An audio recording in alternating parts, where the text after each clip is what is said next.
Today I'm going to show you how to answer questions in the assignments. This is very important because I see a lot of students work really hard but still get zero because they make common mistakes.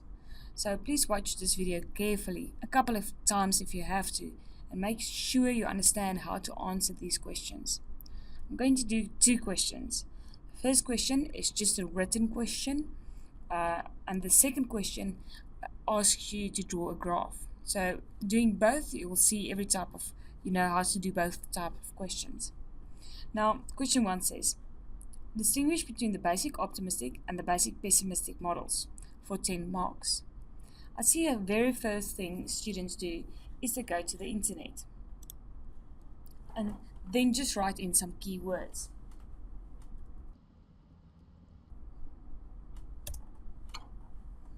Right, now you'll see the first things that pop up is something about the personality test, stress management. None of these are relevant to environmental economics. So if you are going to go in here and just copy and paste whatever information is in here to your assignment, it's going to be completely incorrect because this information has to do something to do with a whole other field and nothing with environmental economics. So my advice is to just forget about the internet. The internet is, there's too much information and you don't know what's relevant and what's not. Please stick to your textbook and your MO guide. So I'll see over here, where I'll go to my MO guide. There we go, there's my MO guide. All the information I need for my assignments is in this guide. So the very first thing you have to do before you start with your assignments, you have to read the parts the assignment is about. If the assignment is on Learning Unit 1 to 5, make sure you read Learning Unit 1 to 5 before you start with the assignment. So I've read it, and therefore I know that this specific question is in Learning Unit 1, and the information is given to me over here. So 1.4 views on the relationship between the environment and the economy. There are two views. The first is a basic pessimistic, and the second is the basic optimist model. Right. So there we go. There's the information I need. Now the second mistake a lot of students make, and then they get just zero for an answer, is to just select all this and copy and paste it to your assignment. That's plagiarism. Plagiarism is similar to theft. You just steal someone else's work. Even if you wrote at the end where you found it, even if you wrote at the end, this information came out of the MO guide, it's still plagiarism because you copied it word for word. Make sure to watch the video on plagiarism as well, because that's the number one reasons students fail as assignments. So what I'm going to do is I'm going to read this first. After I've read everything, I make sure I understand what the text is saying, right? If you don't understand the text, please contact your lecturer or your e-tutor and ask them to help you out. After you've read it a couple of times and you're sure you understand it, I go back to my assignment. Now I know the answer. The answer is in my head. So I'm going to start with writing an introduction.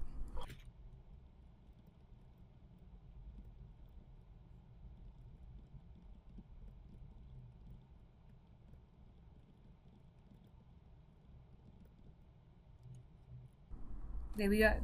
Now I have a nice introduction. It's very important to write a nice introduction. Do not just start with the answer. You want to take it in just gradually. So okay, this is fine. This will get you a mark or two.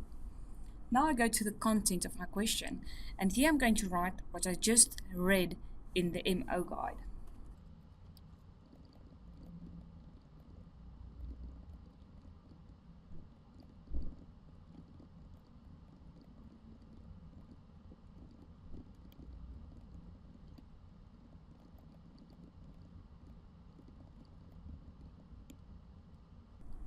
Okay, can you see I wrote this in my own words? The next step is to read it again for myself and correct any mistakes I see. The first model, the basic optimistic model, views the economy as too powerful for the environment. Now, two mistakes there. First of all, this should be pessimistic. This should be,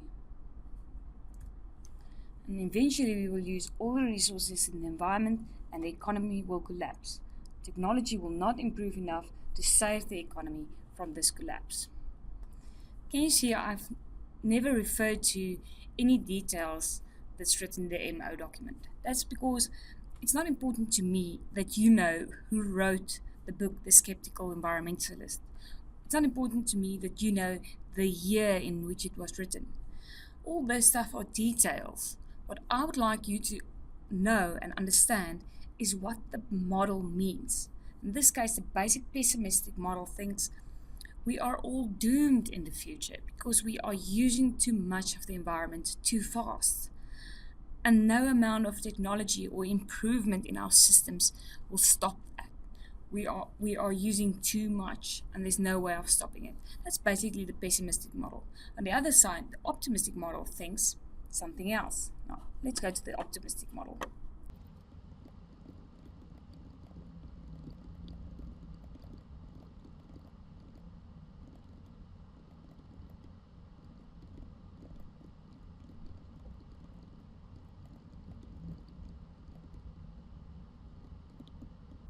There we go. Let's read it.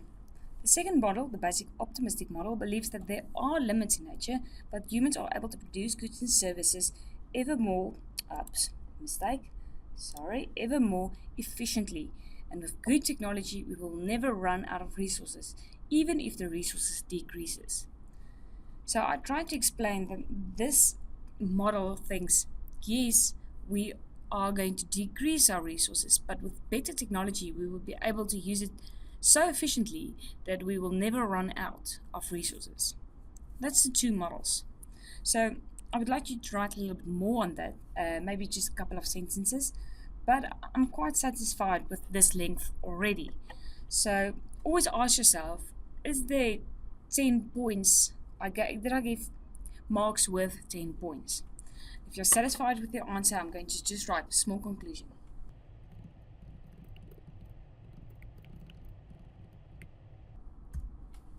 And that's enough. Therefore, these two models view the future differently. This is how a essay type question has to look. The second question is a question that involves a graph. The question is, explain with the aid of a production possibility curve how your country could limit the production and consumption of future generations by current irresponsible consumption and production. Right. Now, again, don't use the internet. Go directly to your textbook and your MO document. So, let's go into our MO document. This question is way down in Learning Unit 9. So, here we go. It has to do with sustainability, and over here is a section that talks about trade-offs between the environment and economic goods, and it refers me to my textbook. So let's go to our textbook. This page 30, 31. Yeah, I can see, here we go. There's the production possibility curve. Now the only way I could have known to go to my MO document over here was if I read the work before I started with the assignment. And it's not wasted time. You're preparing for the exam. So make sure you read it and then you go back to your MO document, which refers you to your textbook. So I'm going to read this part over here.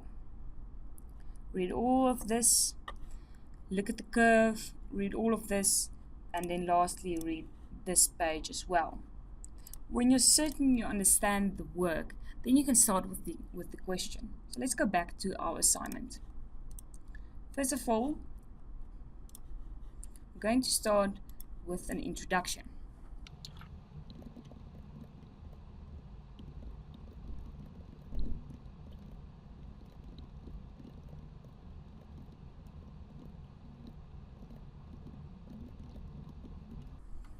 Okay, this is a very good introduction. So I just let the reader into the question. I didn't just start with the graph. Now, the next thing is to actually draw my graph. Very important. Do not copy the graph from the textbook. you will get 0 for that. Alright? So if you make a photocopy and you just put it in, it's 0. You have to draw your own graph. If you're not able to draw a graph electronically, please draw it on a piece of paper, take a photo and put it in, or scan it in and put it into your assignment. But never draw it, when you draw it electronically, make sure it's very neat. If I can't see what's going on, it's 0. So for instance, try not to use insert lines, but only use it if you have a pencil. So I have a pencil, I'm going to just draw 2 graphs over here. Okay, 2 axes. The one is today, the other one is future.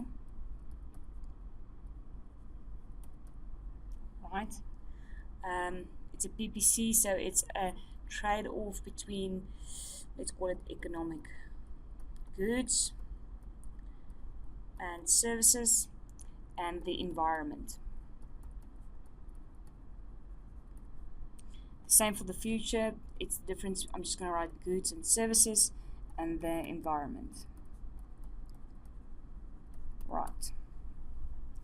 Now today we have a PPC that looks something like this. In the future, that PPC, which was over here somewhere, would have just shifted in. So this is PPC of today. This is PPC of today, just in the dotted line. And this one over here is the PPC curve of the future. Now the whole idea of this graph is to show that we've used so much today that the future graph, a PPC curve, shifted to leftward or decreased. Now you can also show if I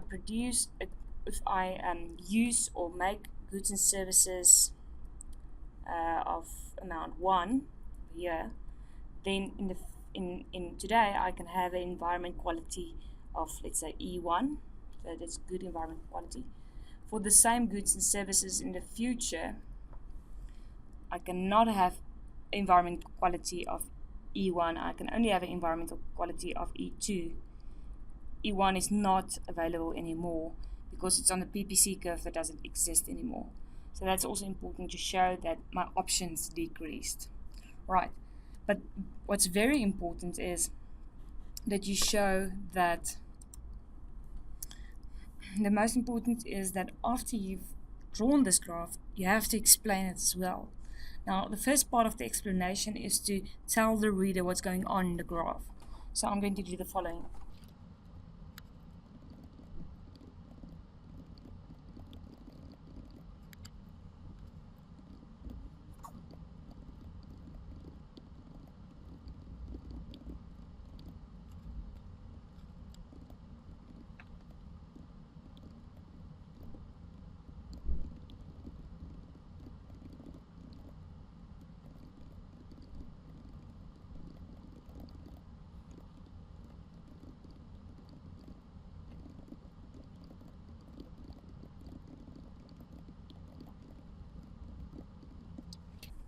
Okay, can you see I've explained every single line in the graph. I explained what the shorthands are for. I can even put it in here showing the PPC for today. That's PPC-T. You can make it a small t as well, that'd be nice. And the other is showing the future. It's PPC-F for future. Let's make it a small f. Right. So I explained what every curve is. I explained what the movement was. I explained the what it means, GS1 or E1. I explained it all in the text, in the discussion. You can't just draw a graph. You have to draw the graph, then explain what every aspect in the graph is and what the graph means. Right. Otherwise, you can't get marks for this, because what is a graph other than something that you explain? And then at the end, you just write a short conclusion.